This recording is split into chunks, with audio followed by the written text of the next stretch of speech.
I'm just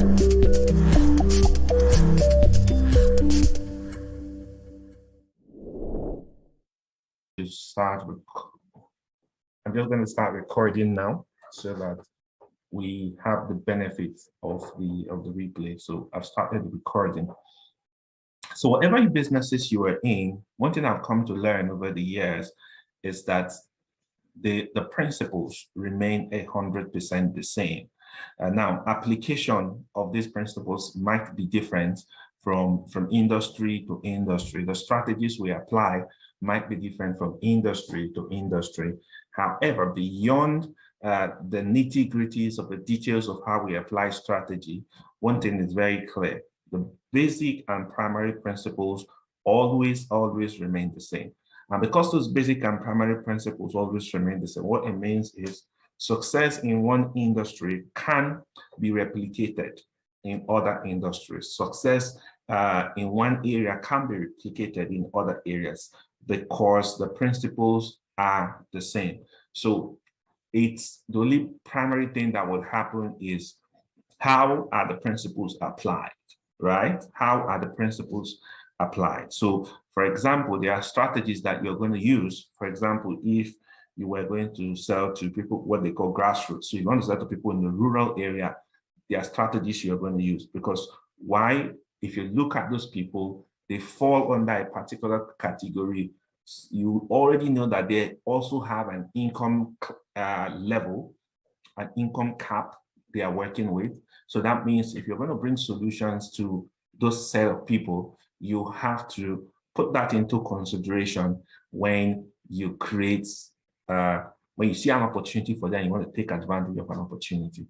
So for example, you might not go to the deepest of the rural areas and start selling luxury apartments that probably cost 100 million, 150 million, 200 million to them. You might not do that because if you look at their income cap, you can tell yourself, okay, they might not be able to afford it. Or if something like that is going to go in a rural area, you know, okay, most likely you wouldn't be selling it to the people, to the rural dwellers. You're most likely going to be selling it as, let's say, for example, a country home, a serene home, but for the uber rich in the cities, right? Uber rich in the cities that are tired of all the hustle and bustle and are looking for somewhere quiet, somewhere neat, somewhere they can go out in nature. So you might have to package it differently. So depending on what you have in mind, whatever ideas you have in mind, that is going to determine the strategy that you pick. However, what we want to treat today is how to start a business in 3 easy steps and be able to succeed at first try. Now, this might sound cliche given that statistics tells us differently, right? Statistics tells us that most startups, about 20% of startups are going to fold in their first year, about 30%, that number will increase to about 30% by the second year. By the 5th year, that number will be about 50%. And by the 10th year, about 70% of those businesses would have died off. Today, I celebrated 6 years for one of my businesses. So that means at least for that business, we have crossed the 5-year mark. We're in the 6th year, and we are hopeful with what we are putting in place that that business is going to last way longer than 10 years and hopefully have levers as well. So the strategies I'm going to share with you, the steps I'm going to share with you they're easy steps to take. I know when it comes to starting businesses, people think it's this huge thing, like, how am I going to start? Where do I start from? I don't know anything. And some people just think, okay, buy this, open a store, do an ad on YouTube or do an ad on radio, and then boom, there's a business. I'm going to teach you a step-by-step process that would almost guarantee success for you. I use almost because if you do the work, then you will get the outcome. But in every business, there are levels of uncertainty you have to also incorporate as part of your planning. And if you put sufficient buffer for those things, then you stand a good chance of hitting success. As an individual, I have had success as an individual. I've also had my own share of failures when it comes to business. So what I'm sharing with you is experience for over 9 years of being in the field of business. So I know what works, what does not work. Some things you might have to test, And I also know that there are a couple of things that are also very fluid and they evolve from day to day. So by the way, who am I, right? My name is Jonathan David. I'm a certified management consultant. I'm also a fellow of the Institute of Management Consultants as well. I've had a career for over 15 years in engineering. I've been an entrepreneur for over 9 years of those. I've also been an international speaker for over 5 years. I've also been convening conferences for over 4 years, teaching people on various subjects. I've also had the opportunities to train over 600 SMEs. This happened, I think, between last year and now on varying subjects, especially because of what COVID brought to our doors, right? I authored my first book this year, 2021, and I think I have the second, which is yet to be completed, which is yet to come out. I'm also, okay, I already said that I'm also a certified management consultant. Now, I've had the pleasure of starting up 3 different businesses over the last 10 years. I don't count my first business didn't go so well. So right now I count the 3 existing businesses. The first business was a flop. I knew nothing. I had very little ideas. Yes, I was able to raise some funds. Yes, I was eager. Yes, I knew, okay, this is the ground I want to play in. Yes, I had some fantastic ideas in my head, but like I always tell anybody, at that point, I considered myself an illiterate when it comes to business. I didn't know much. I dabbled in and I lost my money, practically, in practical sense. I lost my money, and not just also losing the money as well. You know what that does to you, right? You're hopeful, you believe this would work, you put in energy, and all of a sudden, when you think you have gotten everything in place, everything practically goes down the drain. What happens is that comes with some form of discouragement. Sometimes it comes with apprehension. It comes with fear, right? And because of that fear, what happened? You don't want to go down that path anymore. You don't want to get bitten again. You know, sometimes they say once bitten, twice shy. But when it comes to the field of, if you become an entrepreneur, you know you're going to be bitten multiple times. And the best thing is to be able to learn from each of your experience and actually always do better. So yes, I started my first business about almost 10 years ago now. And I didn't know much. I didn't have the knowledge. If I were to make that decision today, I would do that differently. But again, it's a journey, right? Not everything just starts at once and gets done at once. The key ingredient that was missing in my past was knowledge, right? It was not the interest that was missing. It was not the idea that was bad. It was not funds that was missing. What was missing actually was the knowledge on how to navigate the tricky waters of business and to navigate the tricky waters of as an entrepreneur. I got interested in entrepreneurship pretty early. I read books a lot. I read self-help books a lot growing up. So that piqued my interest in entrepreneurship. And I knew I wanted to go into this. I knew I wanted to own businesses. I knew I wanted to build businesses. I knew that I wanted to make money from businesses, not just build them. I knew I wanted to own multiple businesses. Note, I speak in the plural. I wanted to own multiple businesses. And because I wanted to own multiple businesses, all that was left was, like they say, for the stars to align, right? So the stars aligned, and I got a dream job that provided me the opportunity to express myself in business. So yes, that provided a seed for me to be able to raise funds to get started, right? And that's how I dabbled in. So I had the interest. I knew I wanted to be an entrepreneur. I had great reasons. Okay, I wanted to do well. I wanted a legacy. I wanted to make sure my family lived the life they ought to live. I wanted to give my children the life that they deserve, right? I wanted to also live the life I want to live. I wanted to be able to express myself. I wanted to be able to travel. So these are my whys, right? And because I have my whys, it means they're deeply ingrained in me. they've been part of me for probably almost 15 years, right? Wait, more than 15 years, if you will. So because they've been ingrained in me over time, what that means is I understand why I'm on the journey. And because I understand why I'm on the journey, it means when disappointment comes also, it becomes quite very, very easy for me to be able to move over them, move over the obstacles, and to be able to get to the plane of success, right? For us today, what I want to take you on is the journey of transformation, to show you how the right amount of knowledge can help you navigate these waters. It's like putting a map in your hand. It's not a map that was drawn.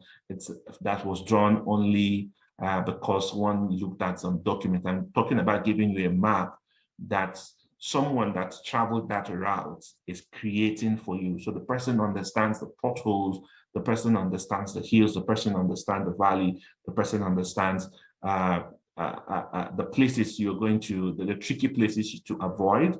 The person understands where there are pitfalls, and that is what I want to take you on a journey that gets you from where you are now and where you want to be. So, can you find yourself here today? Is it that you lost a job and you're looking for new opportunities? That's why you joined this webinar? Is it that you're looking to just create additional streams of income? That's why you're here. Is it that you have a 9-to-5, but you want more and you're asking yourself, what next? Or you just got retired, you're about to be retired and you're asking yourself, what next? What will I be doing next? And then boom, you saw this masterclass and you said, I was going to be part of it. Is it that you already have a business, but you're just winging it? You never really created a proper strategy and approach. Every day you come up, you look at, okay, what can I do? What can I do? What can I do? And then you just go ahead. That's like me. I've done that before. Sometimes when you do that, you meet some level of success. But at some point, what I noticed that over time, at some point, you get to the point where you don't know, okay, what is next? What's the next big thing? You have to create something. And the motivation, because there's no clear roadmap, how to navigate, because sometimes a bit tricky, a bit difficult. You don't know. My business is supposed to be here. I don't even know how to get it there. Sometimes you're at a point where yes, I'm making money, but sometimes you find out that it's like I've plateaued, right? I'm not making as much money as I used to. It's like my customers are going away. Why are they going away? Meanwhile, your business should be growing, right?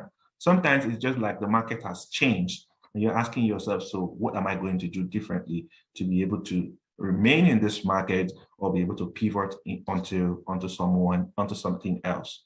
So if you're in business, you're winging it, then this is for you. So, or you just probably are here to learn. So let me learn. Let me hear from someone that has traveled the road. I'm not there yet. I'm not ready to start any business. I'm just here for the ride. I'm just here to learn. Oh, we're good. I got you all covered tonight, right? What's the goal I want to achieve with this masterclass today? One, you should be able to get clarity on why you're interested in business, why you want to go into business. You should be able to know what your motive is, what your vision would be. We should be at the end of this session, you would be able to learn how to start from zero to breaking free. I call it breaking free because for some of us, we have a work life and we're not 100% satisfied with that work life. It's like we're in this cage, and all of a sudden, we know that entrepreneurship could be the key that gets us the freedom to express ourselves. By the way, they say 8 in 10 people are busy every day doing jobs they hate. So just in case you are one of them, then let's hand you the key to be able to break free and become who you actually want to be and actually live the life you want to live. So I'll take you through step-by-step process of writing a winning business plan. Some of you don't have a business plan, then you should be able to create one at the end of this session. At a minimum, you should be able to create a one-pager where you can develop something really, really good for yourself, right? And yes, I'll also take you through, just in case you're saying, I'm interested, but I don't even have an idea. What business should I start? I don't know what to do. I don't have any skill. I don't know how to sell. What am I going to do? Then I'm going to take you through the process of idea generation that gets you to the point where you decide what business you want to run. So like I said, I'm going to take you through 3 critical steps. Three critical steps. Now, these three critical steps, I divided them. They are basically just like three pathways that feed into each other, right? They are all serially connected. Now, for everything, I call step one mindset shift, right? We're told that everything is created twice. First in your mind, then physically. Anything you create physically, you first of all picture in your mind. So for example, you think of going on holiday to the United Kingdom, you're already picturing yourself in the United Kingdom on the streets of London. Even if you've never been to London, you've seen some pictures on TV, you've seen some pictures. Oh, probably you even will watch football match, you see what the Emirates look like, you see what Old Trafford looks like. So you're thinking in your head, you're picturing yourself in Emirates. Let's say you're an Arsenal fan, right? You're picturing yourself in Old Trafford, you're a Man United fan. So you're picturing yourself in that place, even though you have not gone there. So you picture it in your mind and you're like, my next holiday will definitely be in London. I want to see the London Bridge. I want to see this. I want to see that. You picture it in your head. And what do you do next? You say, okay, how am I going to go to London? You start planning. And what that plan does for you is, okay, what kind of visa am I going to apply for? How much does the visa cost? How long does it take for the visa to be out? Am I going to be interviewed?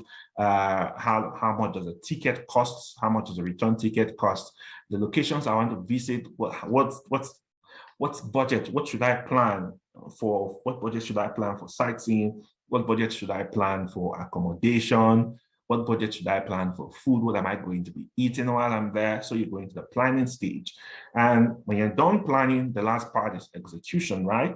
So when you're done planning, okay, yes, definitely London. Yes, definitely check. I have the cash. Yes, definitely. I know the visa is going to take 3 months to come. Yes, definitely. Yes, I have accommodation secured. I want to stay with a friend. I want to stay with a cousin. I want to stay with family, or I want to stay in a hotel. Yes, I have money to tour the city. I have money. By the time you do all of that, check. What's the next thing? Boom, you're going to execution. Execution is now I put my plans into action. I put them in motion. I apply for the visa. I buy a ticket. I secure accommodation. So at the end, you get to execution. Execution is stage 3. So yes, these are the 3 stages. Let's jump into step 1. Number 1, getting ready. I call it mindset shift.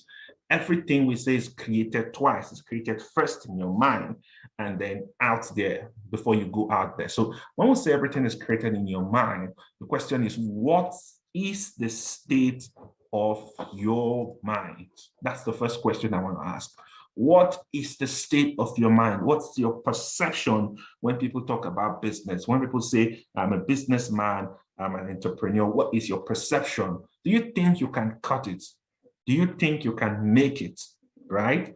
Do you think it's for you? I'm a believer. So typically I read scriptures. The Bible says that as a man thinketh in his heart, so is he, right? So what are you thinking? It's going to actually affect your business. So some people think that my business is separate from me. No, your business is not separate from you. The reality is your DNA would be found in your business.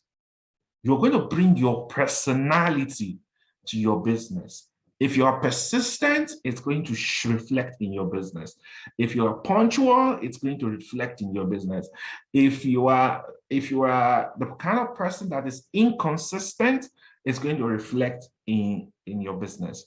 So all your personality comes in. So if you think, let me just try, I don't think I'm going to succeed, definitely you will try and you will not succeed. If you're the go-getter, you think anything I set my mind to, I can get it done. Then there's a high chance that even when you meet obstacles, you will be able to jump over them, you'll be able to triumph, and you'll be able to make it, right? So the question is, what is the state of your mind? And you want to ask yourself, so how is my mind right now? How did I get here, right? How did I get here?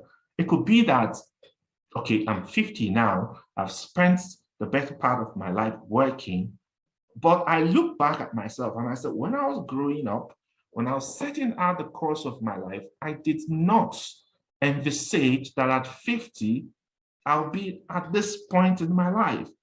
I thought I would be more. I thought I would have achieved more. I thought, oh, probably I was going after job security. Probably I got carried away. So you want to ask yourself, what's the state of your mind? How did you get here? So if you are in a great place, you are in a place where you envisage you would be, you're accomplishing all your goals, fantastic. How you got here also matters. So how I got here is not just for the negatives, also for the positives. So if I've been doing the right thing and I've been getting the right outcomes, so what that means is if I ask myself how I got here, it means I'm going to say, what are the great things I have been doing that has always given me the right results? I would need that in my business. If I'm not where I need to be, I'm asking myself, what are the wrong things I have been doing that has gotten me here? Now I need to undo those stuff. You get me? Or I feel stuck. Sometimes fear keeps you stuck, right? I'm doing a job. I'm afraid I'm losing my job. I want to do business. I'm afraid I'll lose my money. So fear makes you not to invest. Fear makes you not to take the steps you need to take. You're stuck. You ask yourself, how did I get stuck? How come? How come my life, I believe my life will go this way. But how come I'm going this way? What job do you have, really? Some people think my job is absolutely useless. I don't like this job. I wish I could. This job is a burden. I wish I can throw it away. Some people, but you fail to understand that your job might be your path out. It might be your earning power that you use to climb up. Might be the knowledge you take out of that job. Might be what propels you to the next level you want to get to. The skill you take out of that job might be what will earn you a living tomorrow. So sometimes not all jobs are terrible. There are things you could take out of the job that becomes an opportunity. So how do we break free? I like this book I read sometime. This book, 7 Habits of Highly Effective People. I always talk about this book, and I always refer to it most of the time when I teach. Why? There are a couple of principles there that I think are critical that all of us should learn. It says inner victory precedes outer victory.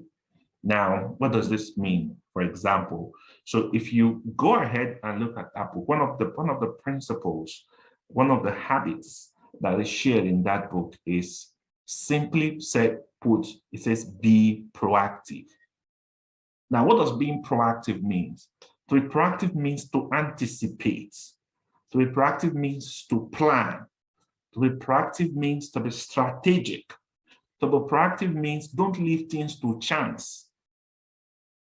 So just in case you are not where you are meant to be in life, there's a chance that have you been proactive before now? Were you living your life to chance? Were you the guy that says what will be, will be?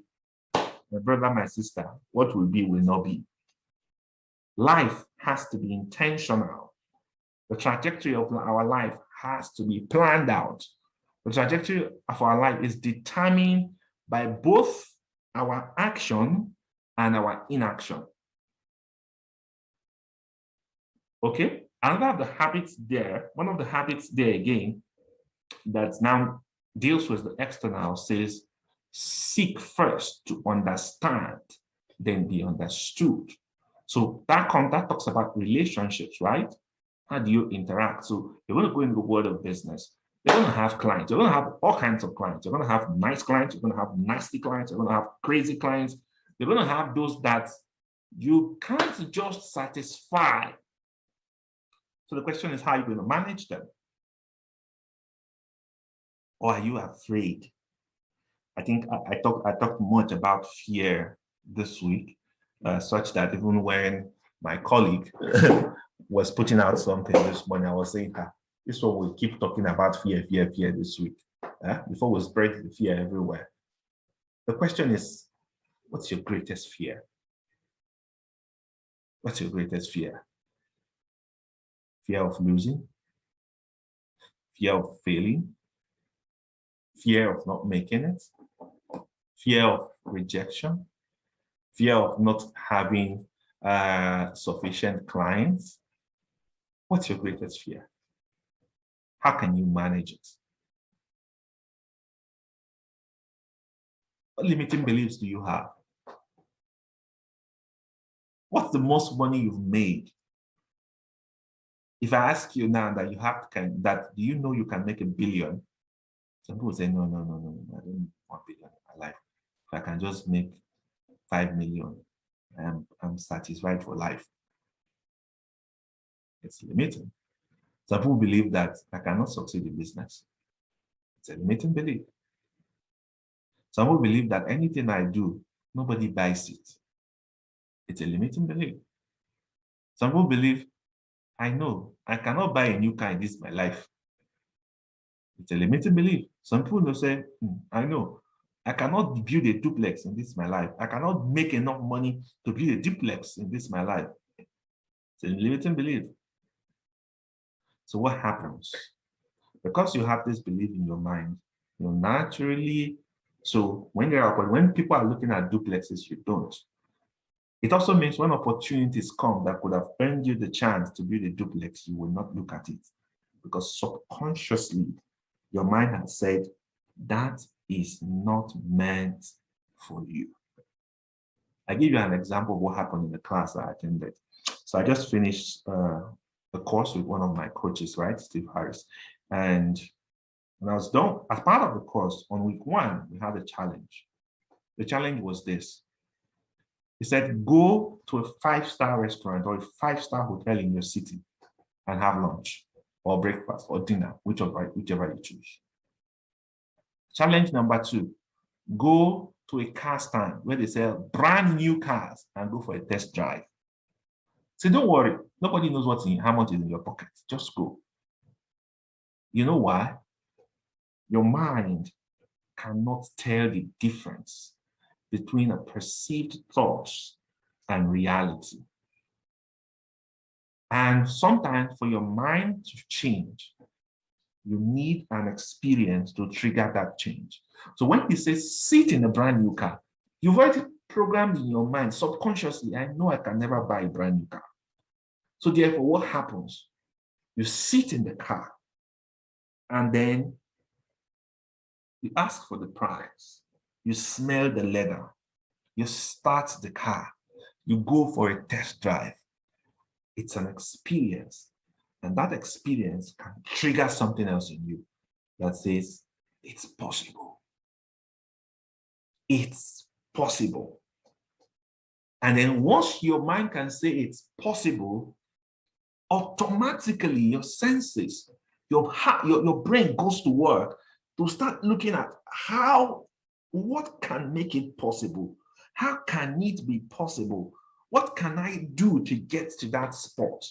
So you are thinking, okay, so if what I've been doing is selling products of 2,000 naira, so how can 2,000 naira products help me to the point where I'm going to buy a brand new car of 20 million?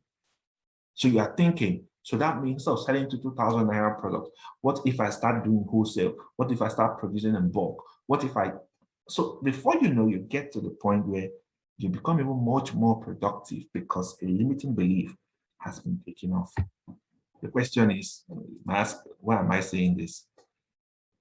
As a man thinketh, so is he. So if I give you all the beautiful steps, but you naturally believe that you cannot achieve it, brother, you will not achieve it. So that's why we need to start with that. So next, what are the secret ingredients? I call them secret ingredients because typically, sometimes we throw these words around, but really, these are secret ingredients, but they are not so secret ingredients, right? They are out there. A few things that can help you. You want to succeed in business, here's a few ingredients. 1, vision. What is vision? You can say vision is sight, right? You can say vision is sight. You can say vision is direction. You can say vision is focus, right? So the question is, So if you're in a boat, or let's simple, the question is, so I'm in Port Harcourt now. I can say, in my mind's eye, I want to go to a Eco Hotel in Lagos, right? Now that's in my head. I've decided a Eco Hotel in Lagos. So what do I do next? Am I going to board a flight? Am I going to go by road? Because I have a destination in mind, the rest becomes other things I need to do to get to a Eco Hotel. But just imagine that I said, I want to travel. Where am I going to? I don't know. I get into my car and start driving. I drive and drive and drive and drive. I would have no direction. No matter how fast I drive, no matter how far I fly, if I have no destination, I will not arrive. So the question is, what's the destination for your business?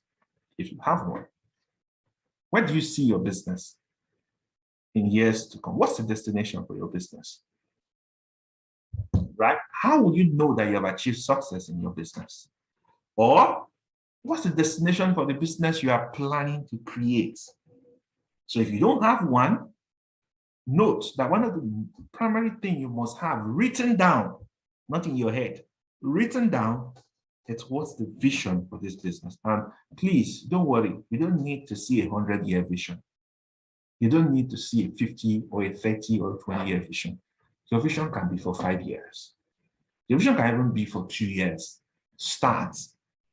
Visions evolve. Because sometimes your vision is typically limited to the information at your disposal. Right? Your vision is typically limited to the information at your disposal. So yes, right, have a vision. Now, one that is misunderstood a lot is passion. I'm saying, oh, I have a passion for XYZ. But passion is fantastic. But passion is also very relative. But if you need to succeed in business, you actually have to be passionate. So for example, I'm passionate about creating solutions. I'm also passionate about making money, by the way. So what this means is, if I say I'm passionate about creating solutions, what that means is, you see, my range is now open. The possible solutions I'm creating is now open. I tell you, Dangote is not passionate about cement. Neither is he passionate about sugar, or passionate about salt, or passionate about petrol. No. Dangote is passionate about creating solutions. So what he sees is, when he sees problems, he thinks what? Solution. But for you, you might choose to say, I'm passionate about dressmaking. Fantastic. Can we make money out of it? Yes. Then how can we make money? But the truth is, some of us are also passionate about certain things that cannot be monetized. And by the way, not that your passion is not one. So sometimes people think that this is my passion. This is my passion. Don't stop throwing it around. Your passion sometimes is not one. Your passion sometimes is multiple. As you evolve, you will find out. Right? So passion is there. Number 3 is action. Vision, passion without action, you are wasting your time. The real deal happens in short, have a 1-month vision, have a very tiny form of passion, but have all the action, you will achieve results. So action is important, but action cannot work in the absence of a vision. You want to succeed in business? Have a vision. 2, be passionate about something. 3, take action. This is where most people fail. Some people do all kinds of courses, they learn all kinds of stuff, but guess what? They fall flat on their face because they do not take the required action. Some people take action, but they take half measures. They start taking action, they run into obstacles, and they back out. That is not good enough. Resilience is another thing. You cannot say, I'm interested in being an entrepreneur, and then at the first sign of failure, or at the first obstacle you meet, you back off. No, you're not ready. Another thing is relationships. Relationship is not who you know. People think that I must know somebody up here. No. Relationship is what you create. You're going to have relationship with your suppliers. You're going to have relationship with your staff. You're going to have relationship with your customer. You're going to have relationship with business owners that are similar to yours within the same industry. You're going to have relationship with businesses that are complementary to yours. So this is how you grow. Nobody grows in isolation. Even a tree requires the soil to stand on. The tree cannot go alone. It has to tap nutrients from where? From the soil. So you cannot grow alone when it comes to business. You need relationships. And it's not a relationship of who do you know? Okay, who do you know? Who I don't know you. Who do you know? No. It's really, there are lots of relationships that you already have existing, the relationship that you also need to create. Next, if you want to identify your why, I mentioned this. So your purpose in business is key. If your purpose is not strong enough, you will back out, you will capitulate at the first sign of adversity. So you need to have a strong why. So the question is, what's your purpose? Is it strong enough? Is your purpose to make money? Is your purpose to solve a problem? Is your purpose to be able to, I think I'm too tied down. I want to start something so that I can be in charge of my schedule. Is your purpose to pursue a passion? Is your purpose just to be able to work from anywhere? That's one of the things I want to be able to do, work from anywhere. It's your purpose, it's your own why, just to discover your purpose. I want to express myself and see what triggers me. Is it just because you want to be able to call the shots? I want to be my own boss. Is it because you want to build a brand? Is it job security? So you need it. Okay? You need it. You need it.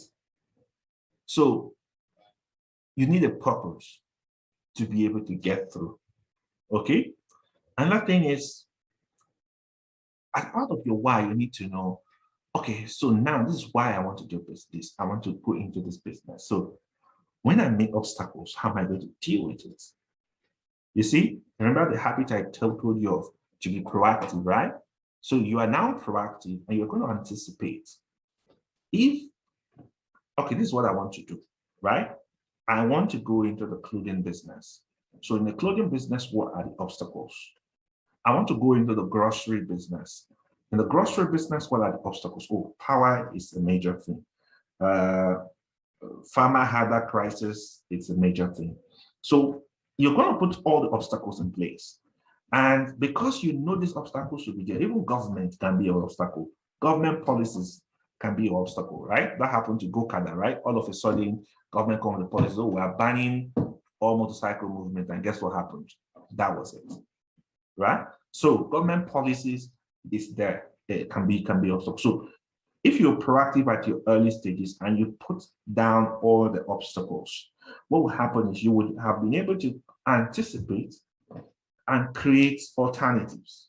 So what that means is, as I'm going and meet the obstacle, I know what to do.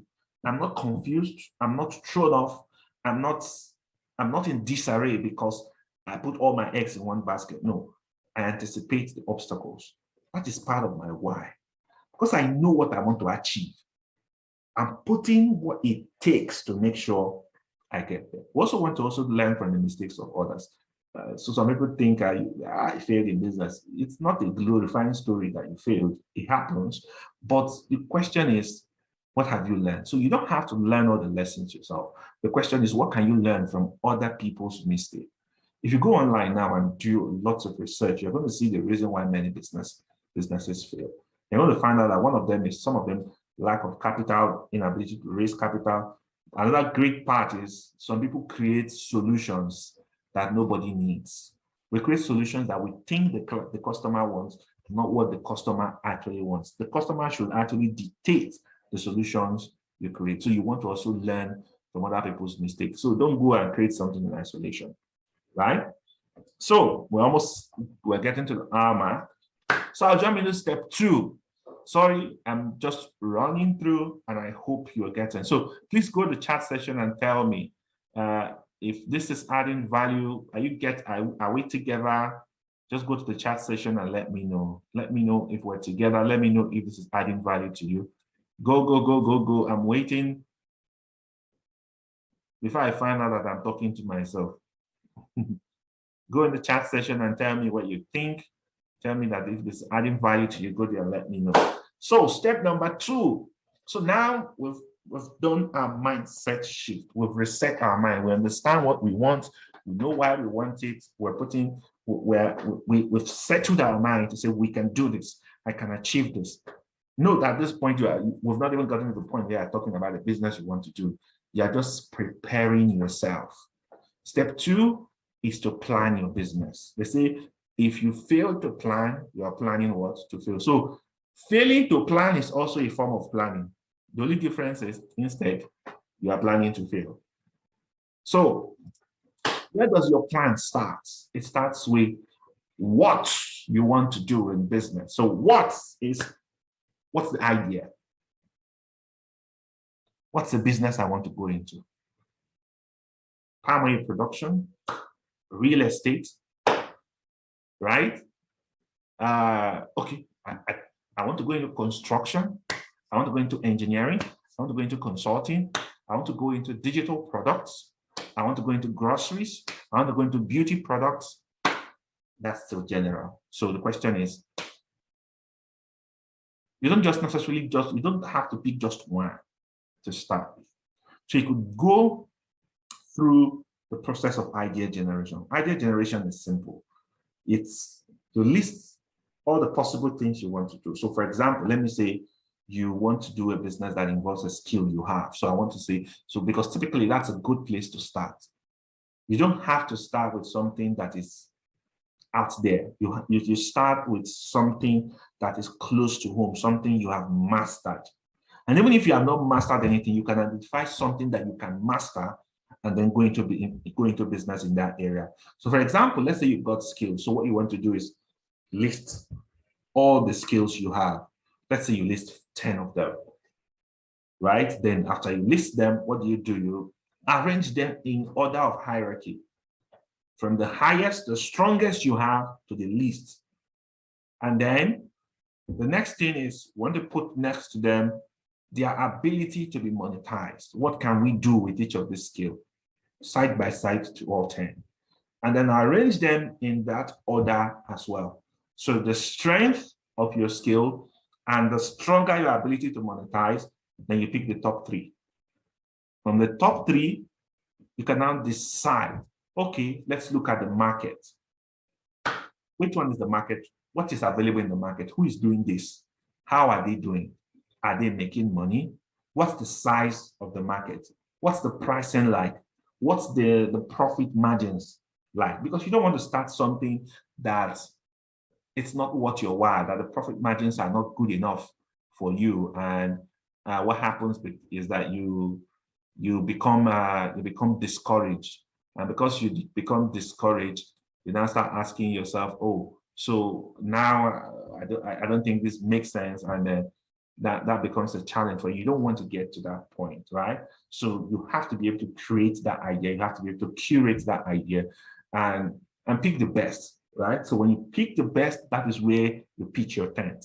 So it could be that you're a lady and you know that you're a fantastic cook. And because you're a fantastic cook doesn't mean you need to own a restaurant, right?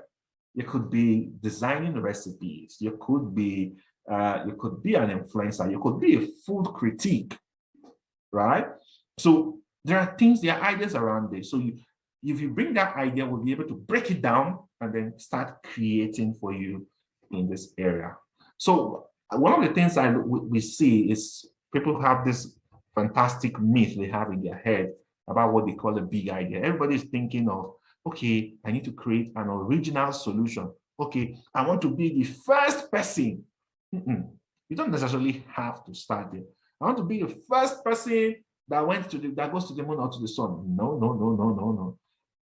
See, Do you know the millions of ideas, of novel ideas that people bring about on a daily, and none of them see the light of day? The chances of succeeding at a novel idea is slim compared to the chances of succeeding at something that already exists. So it could simply be that you pick something that exists and make it better. That's what most products do, right? Pick something that already exists and make it what? Better. What does Amazon do? You think Amazon is a novel idea? Not necessarily. Amazon started as a guy that sells books. So instead of only selling books in the bookshop, say, can I sell the book on the internet? Started selling the book on the internet and found out that it's not only book that people want to sell. People want to sell all kinds of stuff. So it basically translated the store to the internet. We have always bought things from the market. The only difference is make it better. And let me tell you, when you find something that already exists, right? Let me tell you, it validates that that thing is most likely already profitable. So instead of you to start a novel idea that you don't know whether the market will accept or not, or whether it will be profitable or not, you could pick something that exists, make it better, make it fantastic, bring your own angle and differentiation to it, add value to it, and then introduce it to the market. So you don't need, in quotes, a fantastic, novel, big idea. No. What you need is something that is marketable, something that is viable, something that you can make better and put your own spin on. So when you pick an idea, it has to be marketable. And when you see competition in the market, you don't look at an idea and say, there are too many people doing this, I don't want to go into it. Hey, people doing it is validation that there's money in it. So your job is to go around, look at what they're doing, and ask yourself, how can I make it better? How are they doing it? How can I make it better? You don't have to do work on every idea you see. But I tell you, by the time you start interrogating your mind in these areas, you're going to come out with solutions that you never thought you could. Right? So that's around idea generation. So you need to be able to create a minimum viable. At least have one product. Even if you want to have novel ideas, at least have one product that sells at all times. And then that can keep bringing in money while you keep doing all the research you want in your lab. Okay? Another thing you want to be able to do is profile your customer. So this is what some people do. I have this idea. So people keep telling me, I have idea, I have idea. Everybody has idea. Ideas are to a pen. Idea, I have idea. We focus so much on the idea that we forget to test if the market actually wants it. I am teaching you this now. I've also fallen victim of that. How? I'll tell you. So I had a business running, and at some point I was doing well in the business, and the market was good. In short, the demand was very high, and I was not able to meet. So I decided to expand. And one of the form of expansion I did was to build an app. While I was building my app, I noticed somebody else, I know 2 other companies that were building apps at the same time. And one of them went to the market before me. And guess what? What we noticed was, I was watching his app. What we noticed was, this is the age of apps. But the market rejected that app. Why? That's because it got to that point when the market became saturated with that product. And because that service was available all around, right? People don't want to use app to buy it. So I give an example. There are stores all around you that sell packs of sugar, packs of salt, right? The question is, do you go on Jumia to buy salt? No. It's a commodity, it's everywhere. Do you go on Jumia to buy a pack of sugar? No. Do you go on Jumia to buy a pack of milk? No. You simply come out, go down your street, and you buy it. Or you drive down to the nearest supermarket and you buy it. And that is what you would have noticed if you look at some of the malls and supermarkets closest to you that have tried to go online. They are finding it difficult. Because most people prefer to, on their way back, pass through the supermarket and pick their groceries instead of going on an app and buying it and waiting. Because sometimes you want to see the tomato with your eyes. You want to see what the apple looks like. You want to size it, not see it in a picture. Size it, weigh it. You want to see these things, see that they are fresh before you pick them up. So guess what? I noticed that the people that have gone that direction, guess what happens? They don't do so well. So you have to profile your customer. What do they want? And then you have to create a customer avatar. So who should I do customer is? I think one of the big mistakes we make when it comes to business is we think everybody is our customer. Everybody is not your customer. I can assure you.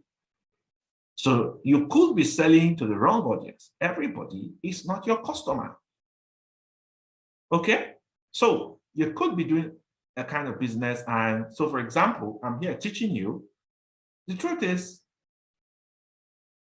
I've had lots of people that are registered, right? There are many people that are interested in business. But the question is, can everybody pay for my service? Right? So if I go start telling the guy that sells suya by the roadside to come and pay for a course, will he be interested? He's not my customer. My typical customers, I know them. Yeah, I can tell you, I can profile them. Most of them are typically professionals, right? That want something more, people that want additional. That's why at the beginning of this webinar, one thing I showed you was basically categorization of who my customer are. And I said, can you identify yourself here? It means I have profiled who I want to do business with. Now, profiling your customer means you're looking at, for example, you're looking at where they are, you're looking at their earning capacity, right? Their earning capacity, their earning power.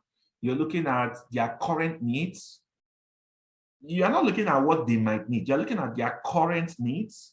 You're looking at what the things they are finding they are having difficulties with, because you want to solve a problem, right? So those are the things you're looking at. You're looking at their pain points, right? And then you want to bring solution to that.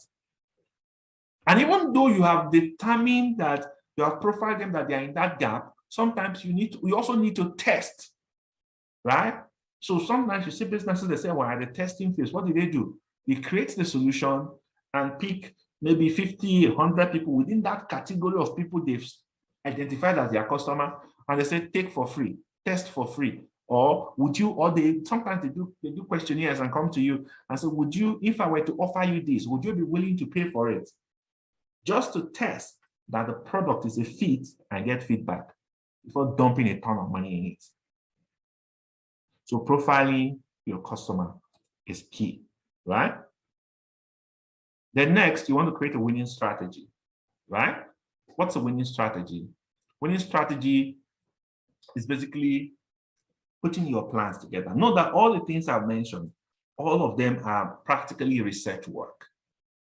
So you are researching all these things and you're putting it together, but that's still random. So you want to create a plan that you can work with. You want to create a document that puts together everything step by step, what comes first, what comes second, what works, what does not work. So this is where you're creating a winning strategy. They say if you fail to plan, you plan to fail. Planning is vital to the health of your business. So you need to there are many businesses, I can tell you, there are tons and tons and tons of businesses that have no business plan. I don't mean you have something in your head that you think you are doing. A business plan that is not written is not a plan. Because as humans, you forget. Do you know the sequence that you must do everything? Even if your memory is fantastic, you still need to put it down. Because you are not the only one that would work in the business. Eventually, you're going to have people that will work with you. So your staff would need to digest your business plan. They need to buy into your vision. They need to buy into your mission. They need to understand why you do the things that you do. Right? So when you write that plan, you will know the pitfalls to avoid. You will know. So you have to put the plan down. right? Without a plan, it's like basically you're just walking around randomly, even though you know where you're going to. Even as you are now, if you want to step out, you want to go to Lagos, you know there's a direction to Lagos, right? Lagos, you want to go to the Lagos, you know Lagos is to the west of Port Harcourt, right? But not just, you don't just turn west and start moving, right? Okay, Lagos is practically to the northwest from Port Harcourt. So if you just turn west, you'll be running into the sea. But even though it's to the northwest, you don't just face northwest and start walking. You will know, okay, am I going to go by air? Okay, by air, I have to go to the airport. I have to book a flight, go to the airport, land in Lagos, land at the airport. My final destination is not the airport. My final destination is the core hotel. I need to take Uber. I need to take boats to get there. Or I'm going to go by road. So I'm going to go book God is Good Motors. I'm going to take it. Where's their park? Their park is on a bar road. Okay, I'm going to drive my car there. My wife is going to drive me there, drop me off there. I take the bus. I land. I stop at their park, and from there I take. So there's a plan. There's a route. That's how it is in business. You don't just wake up and start running up and down. So first of all, I typically advocate use a one-pager, right? Some people think a business plan is like it's so big. When am I starting? I have one of my business plans that is handwritten, right? Handwritten, not because I love to write that much. Handwritten, because you start with a one-pager. What's a one-pager? A one-pager is a single page that just contains a summary of what you want to do. So what's the single page? So the single page is just going to have these 5 major headings I've highlighted here. So what's the vision of the business? I talked about it. What's the mission of the business? I talked about it. What's the product? Remember, I took you through the idea generation products. That's the tentative product we want to put in the market, right? The product or the service, right? So you look at your market. What's your market analysis? I talked about targets. Your target is who are your customers? That's the person I talked, the customer profile I talked about. What's the problem you're trying to solve for that target audience? It's very, very important you highlight that, right? What's the problem you're trying to solve for that target audience? Who are your competition? You cannot ignore your competition. Who are they? I know that, for example, when I travel around locally, sometimes I go, one of my business, I go and I buy products at my competition. I look at my competition's products online as well. Who are my competition? I want to know what they are doing. Then what is my competitive advantage? What am I going to, because if I can't just go and replicate what they do, will not all be the same in the market. So what my competitive advantage? Do I have a special recipe? Do I have a special process? Is it the experience I give people? Maybe my product is not even the most fantastic in the market, but the experience I give them from when they come in contact with me to when they get the product to my follow-up after, is that my competitive edge? I want to put it down, written. Then what's my marketing plans? How am I going to sell this product, right? What channels am I going to use? Online, offline, networking, events. My channels have to be there. What are the marketing materials I'm going to create? I'm going to create flyers, physical flyers, online flyers, e-flyers. What's my pricing strategy for my product? How am I going to distribute my product? Marketing and sales plan. It has to be there, right? Then, so for your one-pager, this is not the full details. For your one-pager, it's just a heading. You write them down, 1 line each. As you're putting it down, now what will help you is by the time you're done with your one-pager, you can now pick each of this heading and develop them. So I can have all of this in one page, but afterwards, I'm going to pick each heading and make it into like probably a one-page book, not a book per se, like a one-page. So I typically like writing this because when you write, you remember, right? So I can just pick a notebook and on the front page, I have all the one page, all this heading and everything written in summary. And on the next page, I pick business overview. Then I expatiate on my vision, I expatiate on my mission, and expatiate on the product. Next page, market analysis, I expatiate. Marketing and sales plan, I expatiate. Then key objectives. You can have a business and you are focused on 20 things at the same time. That business has no focus. Key objectives and success metrics. You just need 3 to 5 points. What would happen that will make you know that you are successful at this business? Okay, is it sales? Is it conversion? Is it customer feedback? So you need to set the metrics from the get-go. Then you want to put your execution milestone. If you have a plan and you have no timeline to it, you would end up wasting all your time and not achieving your goals, right? So you need to have execution milestone. So week 1, this, week 2, this, month 1, this, month 2, this. This is how you create a winning strategy. Next step in creating a winning strategy, you also need to look at financing for your business. How am I going to raise the money? Okay, if you already have the finance, fantastic. Bootstrapping is basically saying self-financing. So this is the first thing to consider in business. Some people have only ideas in their head and they go about looking for who to invest in their ideas. My brother and my sister, if you cannot put your own money in your idea, why should I put my own money? So that's why even when you go to investors, one of the things they want to look at, they ask you, how much have you spent on this idea? How much have you personally put in? If you cannot invest in it by yourself, then I wonder why any investor will put their money, right? Because if it goes bust, what happens? The investor loses, you lose nothing. So bootstrapping is very important. Put your money in. And sometimes you say, I don't have money. It's not enough. You can look through. If you look at yourself, look around you, you would be able to mop some funds. So if you're working, you probably want to save a bit of money. If you can look at, probably you have some assets, you can choose to liquidate some assets to be able to go into business. You could choose to also liquidate even some liabilities that you have to go into business. You could also look at some assets you have could also be used as collateral to get probably some soft loans. You could look at friends and families to be able to raise funds. Then going forward, as you progress, you can look at grants, you can look at venture capitals. Now, some people in trying to get financing become desperate. They make all kinds of offers. So, for example, I know of 2 young guys that were trying to expand a bit of business. I was interested in the business. So they were merging 2 business ideas together. One has proven to be viable and was bringing in money. The other didn't look very good. So I was interested in one. I said, if this is the one business I'm going to put my money in with, this is not part of it. If this second business will be part of it, so, but they chose the second route to add the 2 businesses together. So I didn't invest in it.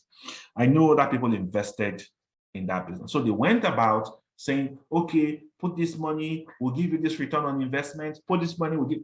At the end of the day, they paid those return on investments from their pockets because they were in a hurry and they made promises that were not based on clear-cut facts. One business has money, but that is not enough. The second one, so the other one was basically just a straggler, shrinking and killing the other business that was making money. So at the end of the day, when you start to look for funds, please be careful. Don't go ahead making all kinds of promises. I'm going to give you this. I'm going to give you that return. And then start seeding away all parts of your company. 20% for this, 30% for this, 45% for this. At the end of the day, you don't even know where you are in the business. So start with self-financing. For businesses to grow, if you want to achieve more, sometimes they say, start from the ground up. Start small and then build. When you have proven your concept, your business is making money, then what will happen is you will not be chasing investors too much. You will also have the ability to attract investments to yourself. Then brand identity. This is common, right? Brand identity. Today I spent this morning, parts of this morning discussing with a friend that we're working on her business. So she gave the business idea and I was like, okay. So I couldn't tie the name of the business to anything. So I started working with her on the slogan. So she was like, no, I don't want this kind of slogan. So at the end of the day, the name you call your business matters. The colors you use matters. What your logo looks like matters. There are logos that once you see, they leave an impression in your head. Even the fonts matters, but these are things people don't look at, right? Is there a story behind your brand? Is there a story behind your logo? Is there a story behind your business name? I can tell you the stories around almost all the brands I have. Okay. Is it nostalgia? Is it mystery? What does it remind you of? So let your brand tell a story. Let you not be still. Let you tell a story. Then what's your sales and marketing strategy? What channels? Do you even have sales and marketing goals? Have you set a goal on how much you want to be making per day from that business? How much per day? How much per week? How much per month? How much per quarter? How much per year? If you don't set a target, how are you going to put the right efforts to make sure your business grows? If there are no targets, there will be no growth. There will be no growth. Just imagine we watch football. Most of us watch football. Just imagine 11 players from both teams get on the pitch and there's no goalpost. So if you don't have a goal for sales, then what are you doing? So what channels are you going to use to sell? What's your location like? So there are some locations that you pick for your business and then you spend little on advertising because those locations might be pretty central. There are some locations that are hidden, so you need a different strategy. For one of my business, I can tell you that our location was pretty hidden. So our strategy was to do deliveries and to sell more online. And it worked for us.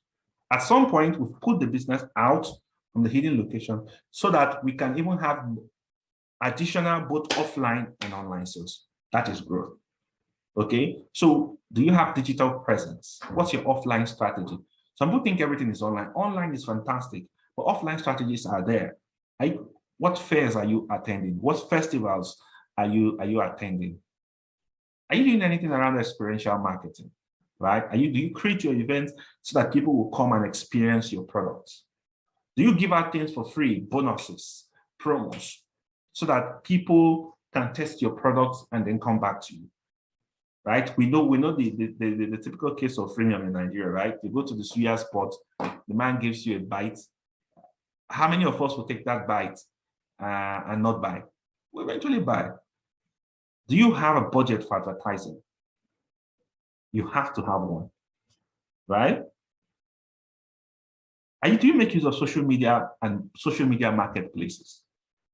Some of you have products that can be sold on Jumia, on Konga, on Amazon, on Facebook Marketplace, on Instagram. Do you even make use of those marketplaces? So this should be parts of your strategy. I'm asking this question this week because I know there are some of you that have businesses already. Some of you want to go in. These are critical elements. So you should start seeing the areas where you're doing well and the areas you're not doing well. So let's talk about staffing. So there are many businesses that have been brought down because of staffing, right? So from the get-go, you want to structure your business. Even if you are the only one, draw the organogram. CEO, COO, manager, sales girl, social media manager. Draw the organogram, how you want your company to operate in full, as if you have all the staff you need. Draw it. If you are the only one starting it, put your name in all the roles. And as your business grows and you are able to recruit, so when you recruit for each box, you remove your name there and you put the person. So what that would have helped you do is it will help you identify all the critical roles for your business. You would be able to create your ideal staff portrait. What's the kind of person that you want in each of these roles? So that means when you are recruiting, you know what to look out for. You would have to create the job descriptions ahead for each of these roles. You will be able to create the work plans, SOPs, and also key performance indices for each of these roles. You will be able to create like an employee handbook, create your means of rewards, recognition, and disciplinary measures. Put this together will help you have the ideal staff and have the ideal processes so that you don't run into problems. And I know where time is far gone. I'm about rounding up. Next 5 minutes, I should round up, right? So, step 3, execution is everything. Take action.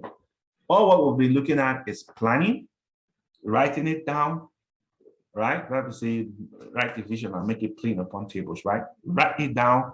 Then step 3 is execution. Take action. So how do you take action? One, learn what you do not know. Sometimes we jump in, you don't know this, you don't know this, you don't know this. There are things to learn, right? I've been in business for a while, but I do not know everything. So if I tell you the number of courses I've attended, even from last year till now, right, and how much I spent, the last one I just finished was cost me 220,000, but that cost is actually worth 300,000, right? I just finished that course some weeks back. I knew that around August last year, I did one that cost me 184,000. And by the way, this is just a few here and a few there. I've done multiple courses over time. Why? I have to keep learning. I don't know everything. So what skills do you need that you don't have? Learn. Learn. What are the legal implications of what you are doing? So you are having a job. The question is, does your job, does the policies at your workplace allow you to have your own business? Find out. Read your contract. The things the area you want to go into, is it going to require some licenses? Find out. What documentation will be required? Find out. You don't want to start something and get stuck because of something you do not know. Find out. Learn.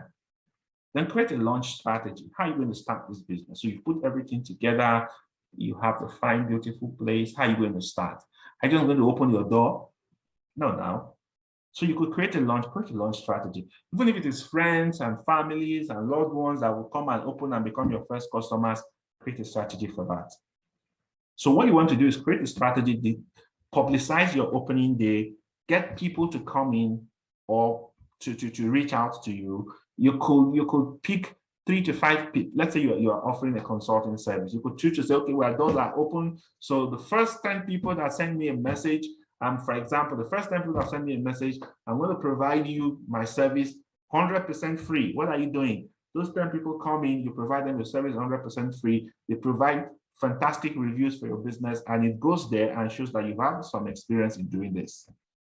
The first 10 people that comes through our store today, or the first 100 people, everybody gets a free gift.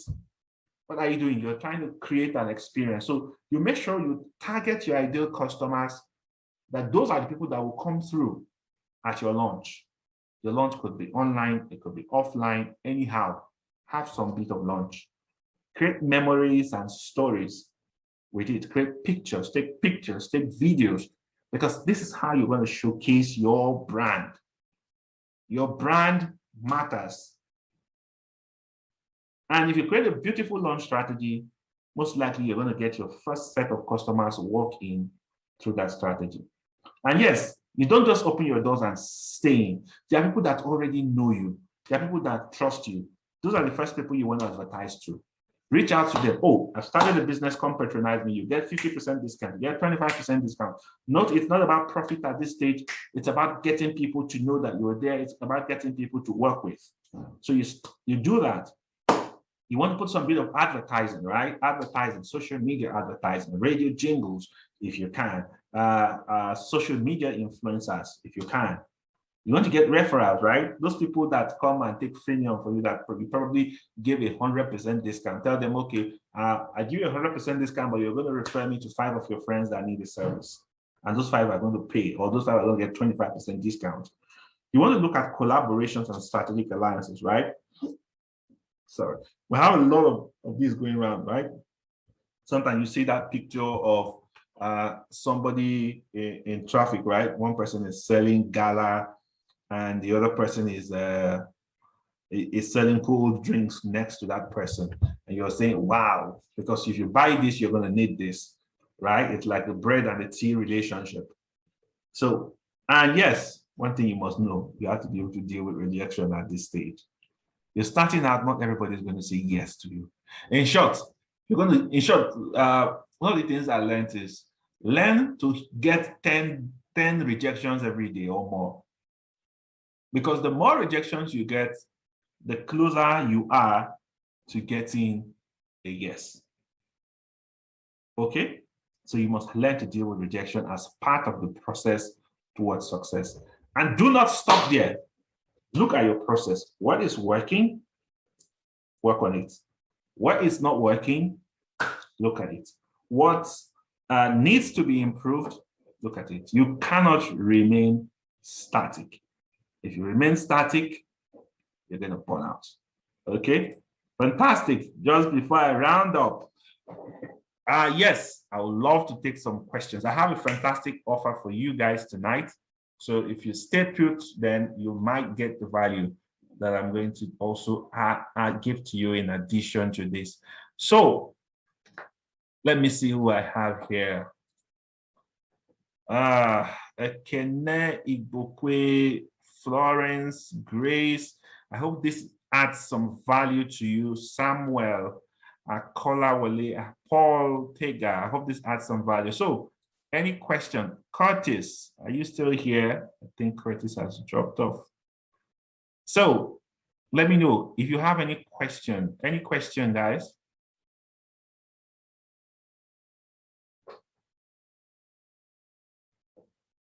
Any question? Yes, I have a question. Good evening. My name is Ekene Igbokwe. Okay, Ekene, good evening. My question is this. How am I? I'm not a businessman. I am a construction. So how am I going to deal with my company? Because automatically I've been trying it for some years. I'm trying and fail. This year, I make up my mind that I must do something different. Then I pick up, then I register my company. And now I send the flyer. I'm not yet to distribute. I'm doing a lot of things to make sure that I succeed on it. I'm a plumber, and I'm into treatment, water treatment, and I'm into the law of borehole. So, but what I'm asking, can you hear me? I can hear you. Yeah. So I think for 7 years, I've been trying to build it. But more I try, sometimes it will get to the point that I will say, yes, I've already arrived. I have a lot of customers. But before you know it, I will know what is going on. I'll be starting losing some my customers. This be happening often. So for now, I don't know how to do it. Okay, so some people is difficult. Yeah, so I understand. I understand that it's difficult, Mr. Akena. Let me tell you something, right? You see, when you have a funnel, right? You know, normal regular funnel, right? Hello? Okay, so I think his audio is off, but let me see. No. I'm hearing you. Okay, great. So, you know, regular funnel. If you have a funnel, right, and you keep pouring water into that funnel, there will be water coming out at the bottom. Not so, right? And you know that for a funnel, the top is bigger, but the bottom is smaller. So for any business, right, it's like pouring water at the top, and what you are getting as a result is what is coming out at the bottom of the funnel. The moment you stop pouring water at the top, right, what will happen? Eventually, water will stop coming out at the bottom. That's one of the reasons we put this together. The point is this: there is a process to getting the best out of any business. There is a process to it. So for example, if you say you are in plumbing, you do borehole and all of that, I want to ask you, for example, a clear-cut thing is, so how do you get in customers? How many people do you, let's say, for example, you say to get in customers, I approach builders. The question is, how many builders do you approach a week? How many do you approach a month? Right? Because the number you approach will determine how many will eventually give you the work, right? But if you say your strategy is to sit back in your shop and wait for people to call you, then what happens is you will only be eating the crumbs, right? If both of us were in the same field, and for me, every day, right, I make sure that we talk to at least 10 people about our business. What it means is at the end of, by Saturday, we would have talked to 60 people about our business.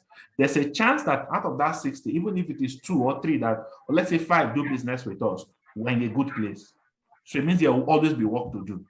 But if you sit back, right, you might go a whole week and nobody calls you, right? So it's running a business. It's more than registering a company name. It's more than printing flyer. It's more than knowing how to do a fantastic job. No matter how much you know, they said when you run a business without, say, sales and marketing strategy, it's like you see a beautiful girl, right? But you are in the darkness and you are cutting eye for her.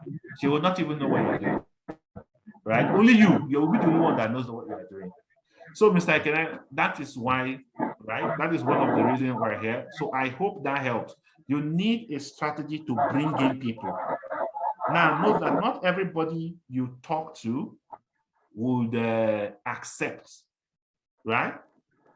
So, and you also need to look at your business and ask yourself, which one brings in money the most, right? There's a part of your business that can be handled every day, right? So for example, some of the things that you say you sell, right? You sell home solutions, basically for plumbing, for water, probably you have some water treatment. The question is, who are the people you want to sell that to? So you have to be able to look at these various arms of your business, separate them. There's plumbing, there's water treatment, there's borehole.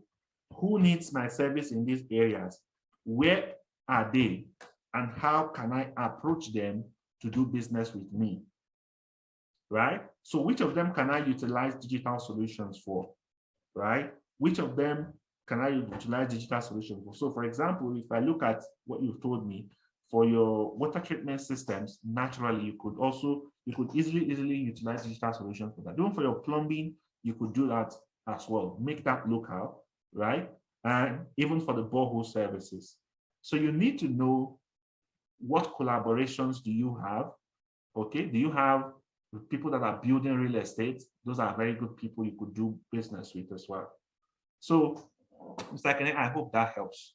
Okay, I hope that helps, and look forward to what I have to say next. So, any other person with a question, please?